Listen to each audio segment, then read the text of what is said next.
years, then we haven't even copyrighted our material. We allow people to copy it, to give it away. That's what we want. The resurrection of Jesus. I don't know a lot about the most important event in history. Easy to believe if you already believe. If not, well, let's see.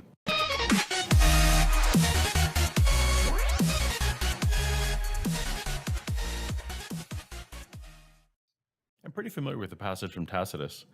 Can you guess what a skeptic at a Resurrection of Jesus webinar might ask about this text? Now, somebody will say, well, that's still 80 years after the events. That's true. 80 years is a long time for a story to change. Imagine if the very first time that any historian wrote about Al Capone was in 2017, and you kind of get the idea. You know, one of the attacks that we can hear as Christians against Christianity is, oh, you know, the Gospels, they've been altered.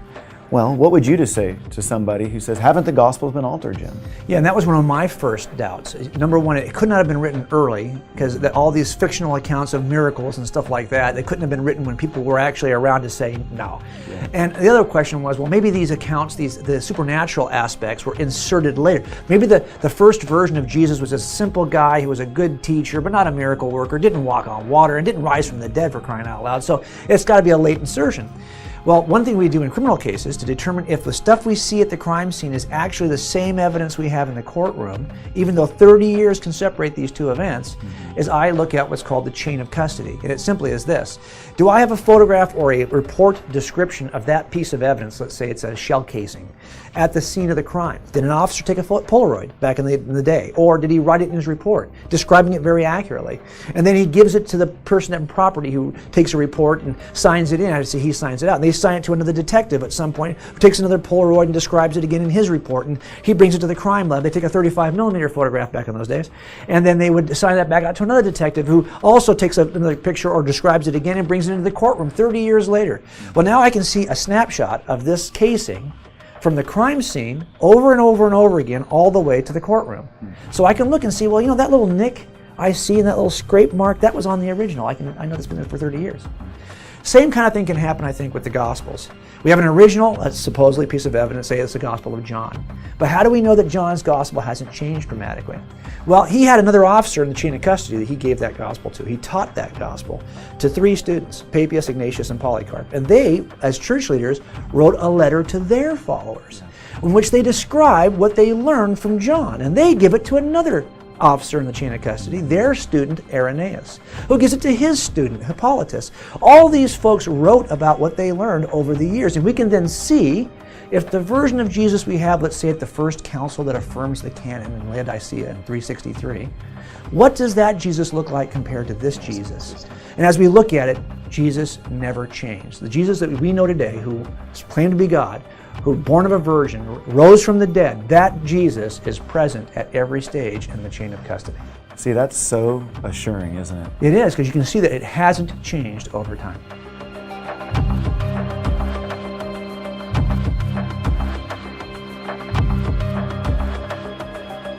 But that's not what I'm thinking of. To respond to with the PE that, yeah, Tacitus didn't attest to the resurrection. That's true. What he attested to is that Jesus was crucified. Okay, I guess that point was from me. And it's a good one, right? If we accept this text at face value, Jesus died. As far as we know, every human has or will die. So not much of an attestation. I wish I'd have had the power in this webinar to upfront grant the existence of a human man named Jesus, because Eric and Tim seem to get sidetracked on historicity claims. As a thought experiment, I can see the case for mythical Jesus, but I don't mind granting his humanity and focusing on the supernatural claims. I cannot see evidence in archaeology or history for a historical Jesus. Yeah, well, I do. I mean, that's why I wrote the book. Well, I mean, okay, yeah. I mean, I have a whole book on it. I mean, so there is a lot of evidence. I mean, there is so much evidence that it is not. I mean, I know in the crowds you all run around with, it's commonly thought that Jesus did not exist. Let me tell you, once you get outside of your conclave, there's nobody who. I mean, this is not even an issue for scholars of antiquity. It is not an issue for scholars.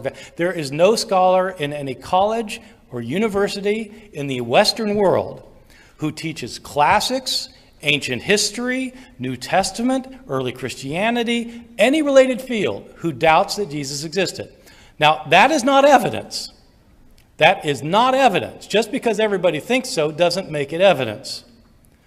But if you want to know about the theory of evolution versus the theory of creationism, and every scholar in every reputable institution in the world believes in evolution, it may not be evidence, but if you've got a different opinion, you better have a pretty good piece of evidence yourself. In the seminar, he will say that Jesus wasn't buried in the tomb of Joseph of Arimathea. He says that that Jesus would have been buried in a common grave, that the next day nobody would have cared where he was. Why should even the soldiers care about the death and disposal of a nobody?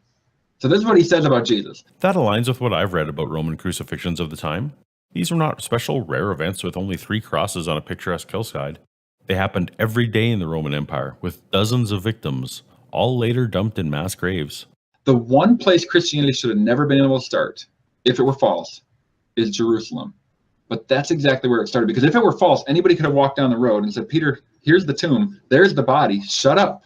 He didn't rise from the dead, you're lying. But what if exactly that happened? How would we know about it now? What if it was well known where the tomb was and opponents were willing to go crack it open to show Peter the wrapped up body? What if someone like the Judeans People Front was running a regular tour every single day and there were dozens of citizens of Jerusalem who took a hike to the tomb where they went inside and touched Jesus' bodies for themselves and then returned to the city to proclaim anyone who would listen what they had seen? How would we know there weren't these kind of objections going on? Would that have necessarily stopped Christianity from growing?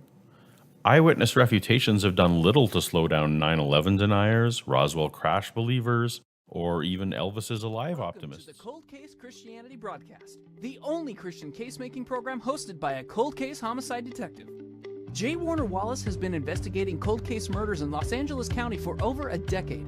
His work has been featured on Fox News, Court TV, and Dateline. For more information about Jim's work and the case for Christianity, please visit coldcasechristianity.com. Now, here's your host, J. Warner Wallace. Thanks for joining us at Cold Case Christianity. I'm J. Warner Wallace. This week we're going to talk about conspiracy theories. And the reason why I'm going to bring it up is because, number one, I do have experience working conspiracies. I worked a number of these as criminal investigations, both when I was working in gangs and when I was working in robbery homicide, where we might have more than one person involved in a murder conspiracy. Now, sometimes I'll talk about conspiracy theories and what's required to be successful in conspiracy theories in an effort to talk about the claim that sometimes those skeptics will make related to the 12 disciples who allegedly formed a large conspiracy to tell the elaborate lie of the death and resurrection of Jesus in order to start a world religion or for whatever other reason. And so I think it's important for us to examine the nature of conspiracies, and all of us should know something about how difficult they are to actually pull off in order to address skeptical objections. But there's another, I got a recent message on my Facebook account, which I'll read to you in a minute, that really kind of brought another dimension, another avenue, a concern related to conspiracies, aside from the possible conspiracy of the 12. Let me read you the message and you can see what I'm talking about here. He says, greetings from a 2 to 3 year listener all the way from across the globe. He says, keep up the great work with what you all do. A quick question regarding conspiracy theories. I attend a church, he says, where a growing number of people are getting into this stuff, and he gives a couple of examples of the Illuminati or of 9/11 conspiracies. Frankly, I think it's rubbish, but it's hard to argue with them on it. Any help would be appreciated. Keep doing what you're doing. You're sounding great from over here. Okay. I think there is an aspect of conspiracy theories and understanding how these actually are successful and when they can be successful that would help us as we assess not only the claims that the 12 are conspiring to lie to us about Jesus, but also there are a number of historic conspiracies that it seems to me that we as Christians sometimes will buy into or we're curious about. Anything from Da Vinci Code kind of conspiracies to the kinds of conspiracies that are sometimes claimed in the culture. If it's the assassination of a political leader or a historic tragic event like 9/11. Are these vast, large conspiracies involving huge sectors of the federal government and hundreds of people who are trying to pull the wool over our eyes? Well, let's take a look at this claim. And we're going to do it by looking at the 5 important characteristics of conspiracy theories that are required, that must be in place in order for a conspiracy to be successful. Now, I'll tell you that I'm not bringing this information to you from an investigative textbook that I read or from something out of Scripture. I'm actually just going to give you the 5 attributes that in 20 years of working criminal cases of this nature, actually more than that, but the point is, during that time I've had some expertise working conspiracies that I think I can parlay into answering this question. So for the writer of this question, I'm directing this to you today, I want to show you what's required. I'm going to give you a list right now on your screen. Take a look at it. These are the 5 things that are necessary for conspiracies to be successful. And then I'll show you after the break how you might attack a conspiracy theory, how you might try to break a conspiracy in working a criminal case, okay? So the first thing you need is you need the lowest, smallest possible number of co-conspirators. Now this is just common sense, it seems to me, but it's also practically so. I've experienced this in my casework, that if you've got 2 people trying to hold a conspiracy, that's a lot easier than, say, 25 people trying to hold a conspiracy, because you've got fewer people to slip up and give it away. That just seems like common sense, doesn't it? So the smaller the number of conspirators involved in the alleged conspiracy, the higher the rate of success for such a conspiracy. The next thing you need is you need a conspiracy that has to be held for the shortest or lowest amount of time. If you're trying to hold a conspiracy for a day, well, you might have some success. Try to hold the same conspiracy for a year, that's tougher, because you got a longer period of time in which you can slip up. Now think about this.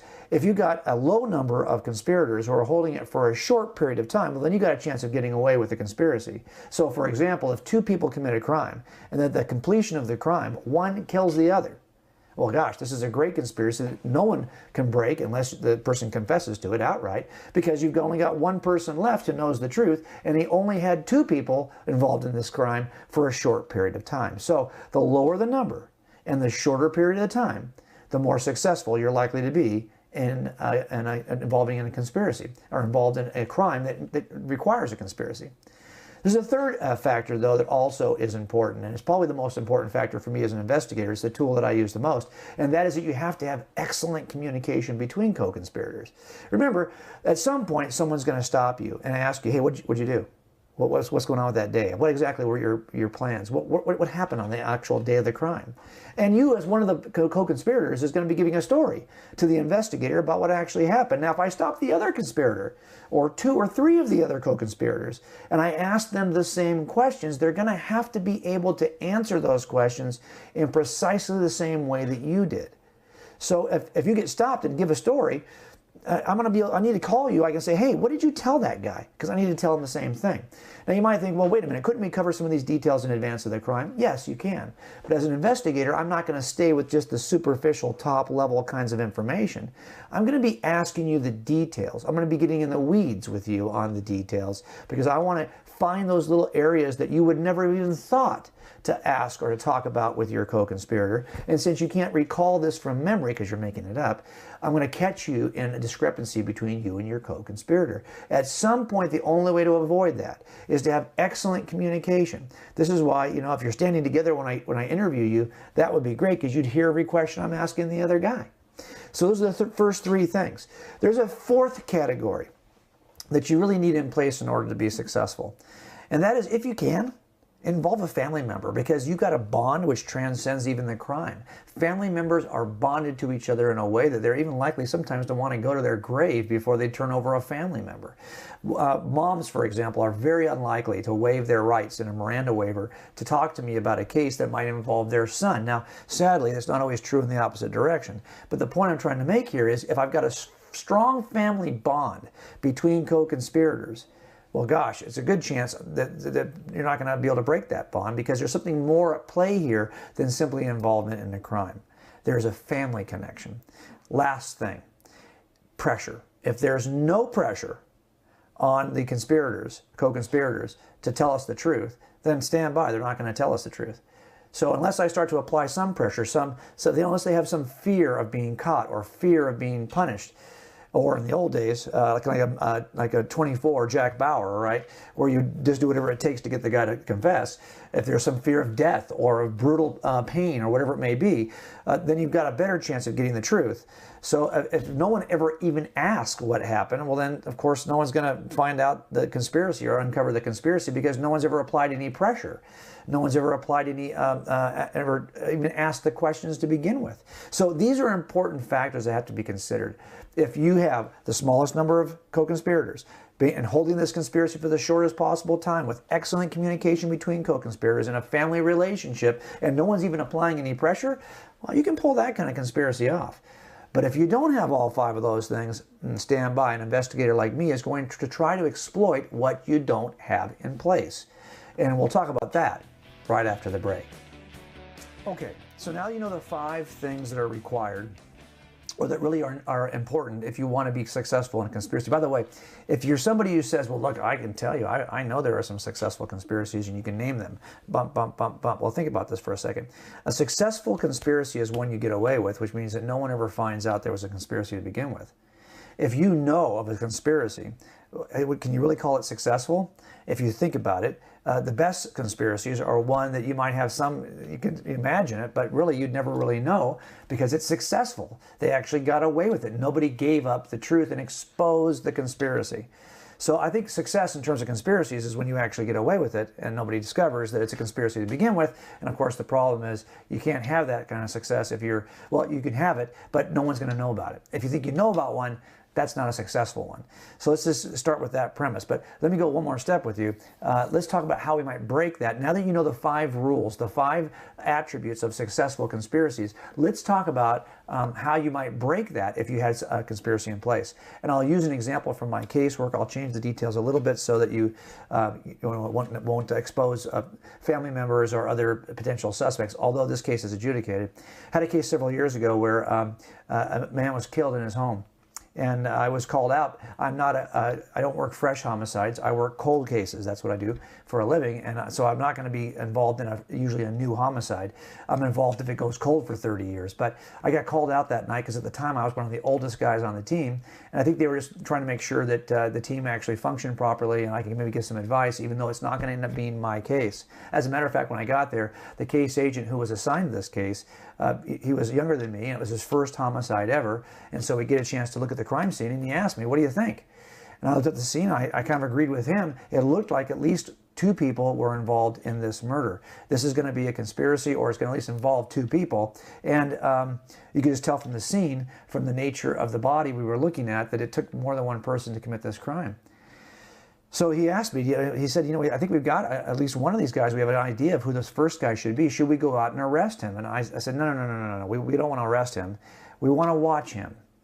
Our agency happens to have a surveillance team. I worked on that surveillance team for 4 years. I know how it works. And I said, look, what we want to do is we want to send our team out on that guy if you think you know who he is, if you think you know where he's living, and we'll just take a look at him. If you think he's involved with somebody else in this crime, maybe we'll get lucky and see him over the next couple of days, connect with somebody that we could actually identify as a secondary in our crime.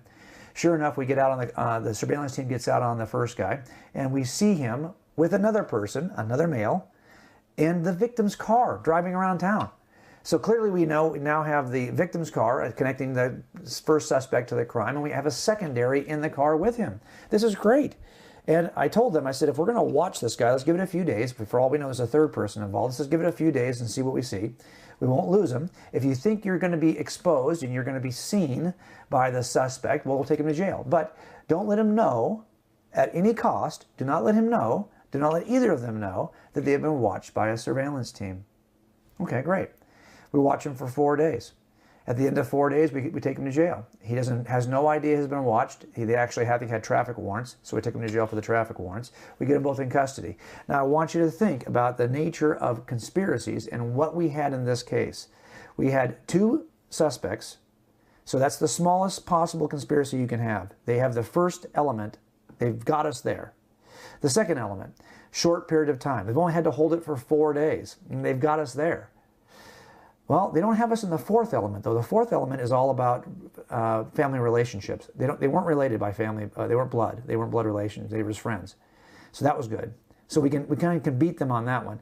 And now we have 2 other areas we can still control, which is number 1, can we apply pressure at the very bottom of your list here? Can we apply pressure? And number 2, can we eliminate communication between these 2 men? Well, we could do that. So we brought him into custody and we separated them immediately and put them in 2 separate rooms. Then what I did is I walked into the first room after a couple of hours. I waited a couple of hours and I walked into the first room and I told that guy, hey, tell you what, I just been spending the last 2 hours talking to your buddy, which wasn't true, but I told him this. And I tell you, he doesn't want to go to jail for what he says you did, and I'm inclined to believe him. I think he was probably had a minor role in this. He says you are responsible for everything from the planning to the execution of this murder. And he doesn't want to go to jail for what he says you did. So I'm inclined to believe him. And he told me everything you did. I mean, he told me the whole crime and everything you've been doing since the crime. And then I began to tell the first suspect everything that our surveillance team had been watching them do, as though the second guy actually told me. And of course he hadn't, but because I eliminated communication between these two men and applied pressure, this guy started to lose his cool. He couldn't believe that the other guy told us everything. Of course he hadn't, but he couldn't communicate with him to determine how I found this out. And of course in his frustration he gave me some additional details of what happened, 10 or 15% more. Well, at the end of this conversation I went to the other guy and I told him I just spent the last 4.5 hours talking to your buddy and he doesn't want to go to jail for what he says you did, and I'm pretty convinced that he's got a minor role in this and you're the main mover and player here. He doesn't want to be held accountable for this. And I told him, I said, he gave me every detail of your crime and everything you'd done for the last 4 days. And of course I told him now everything that the other guy had said, the little 10 or 15% more, plus everything our surveillance team had seen, as though the first guy told me all of it. And because he couldn't communicate with the first guy, I eliminated that communication line. Well, he ended up giving me more. I only had to go back and forth 3 times before both of these confessed to every detail of this crime, where the property of the victim was. We recovered all of it. Now, the important part about this story I'm telling you is that you can see now the elements that have to be in place to pull off a successful conspiracy. And I want you to stop for a second now and think about, gee, how would this work in terms of the 12? Do we think the 12 disciples had the 5 things you need? And do we not think that their interrogators, the Romans of the first century, would have interrogated them in a very similar way that I do? Of course, this hasn't changed for thousands of years. And so what we have now is not just 2 conspiring, but at least 12, at least the 12. Of course, more who across the known world at the time surely talked about what Jesus. There was lots of witnesses to the ministry of Jesus. And so we have a huge conspiracy if this is the case. That should give you suspicion right away. But number 2, they have to hold it for 50 or 60 years. Think about that for a second. Really? Okay, that to me is a bit of a stretch. If it's just 30 years, it's a bit of a stretch. How in the world could you hold such a conspiracy for this long, given how many people have to keep the secret? And did they have any pressure applied to them? Was any pressure applied to the 12? Yeah, the kind of pressure that you typically think of like Jack Bauer on 24. The kind of pressure that whatever it takes, get them to confess. Look, if you wanted to end the Christian narrative, the Christian worldview, the Christian claims in the first century, there's 2 ways to do that. 1, get the body of Jesus and drag it around town. That's going to end it. Or 2, get the 12, any one of the 12, to recant. And what you have missing in any early ancient history related to the Christian worldview is anyone ever recanting. That never, ever happened. Instead, people either went to their death because of their testimony or went to their death without ever recanting their testimony.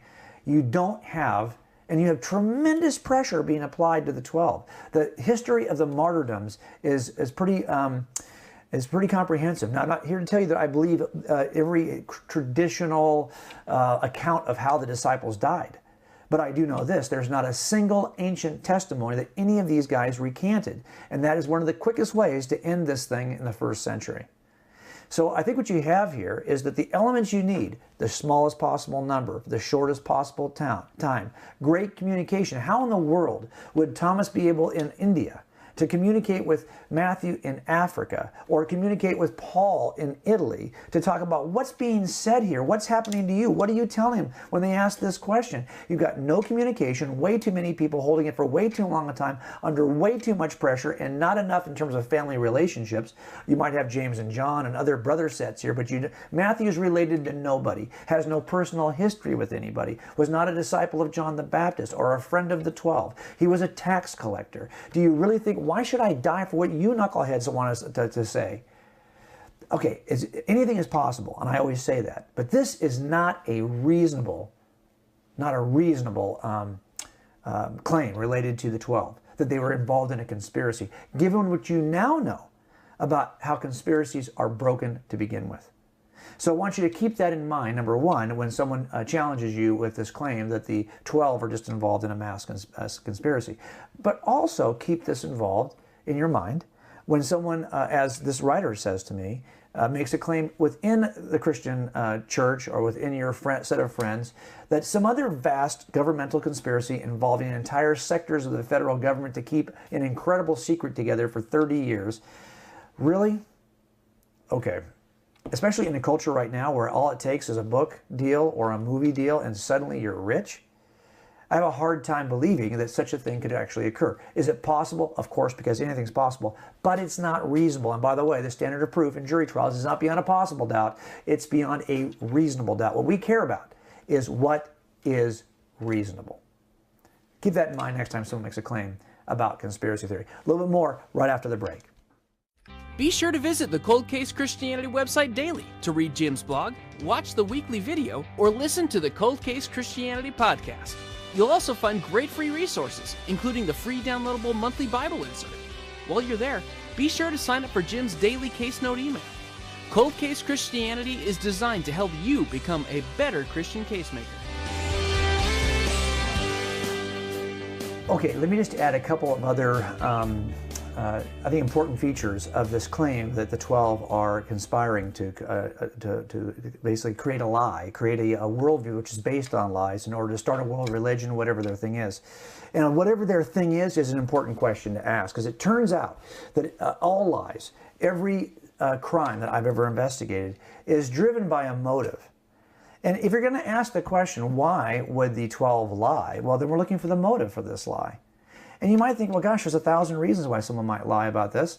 Well, it turns out that really, if you work criminal investigations, you'll discover pretty quickly that there are only 3 motives behind any crime. Hear me on this. Only 3 motives. If it's a murder, if it's a theft, if it's a lie, a conspiracy, they're only driven, these things are only driven by 3 things. 3 forms of motive. Now, sometimes I'm pretty emphatic about this. I was just at a speaking engagement, I think it was in West Virginia, where I made this claim, and I said, if you think there's a 4th motive for any of these crimes, you're wrong. Sorry. There's only 3 motives for this. And somebody was kind of offended by the fact I would be so emphatic that there's not a 4th motive. Well, it's not that I'm trying to make an outrageous claim.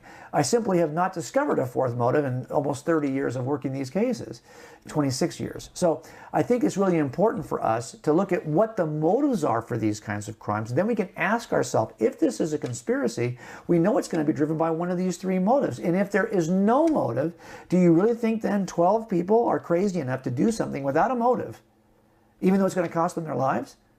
It's possible, but it's not reasonable. And the 3 motives we always talk about are almost always the same, and they are, I mean, always stated this way, they are always the same, but they're almost always stated in this format. Number 1, financial greed. Lots of people do stupid things because on the basis of wanting more money or wanting to get money they haven't earned.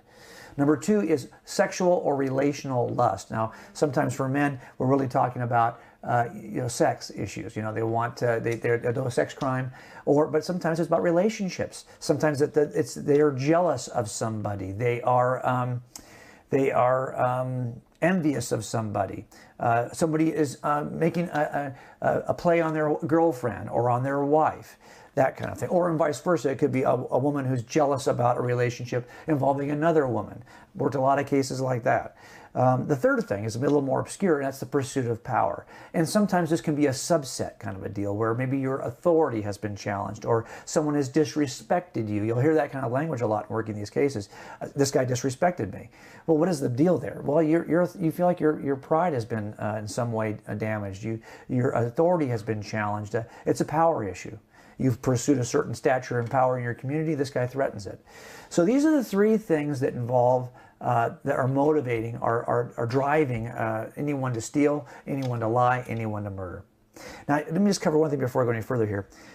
Sometimes people will say, well, how about these people who are crazy and just don't have any motive at all for what they're doing?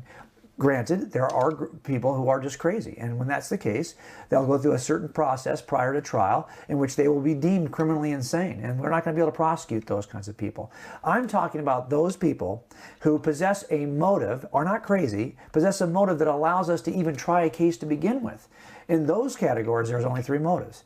So if you're going to say, well, maybe the 12 were crazy, all 12 were simultaneously crazy, okay, possible, but not reasonable.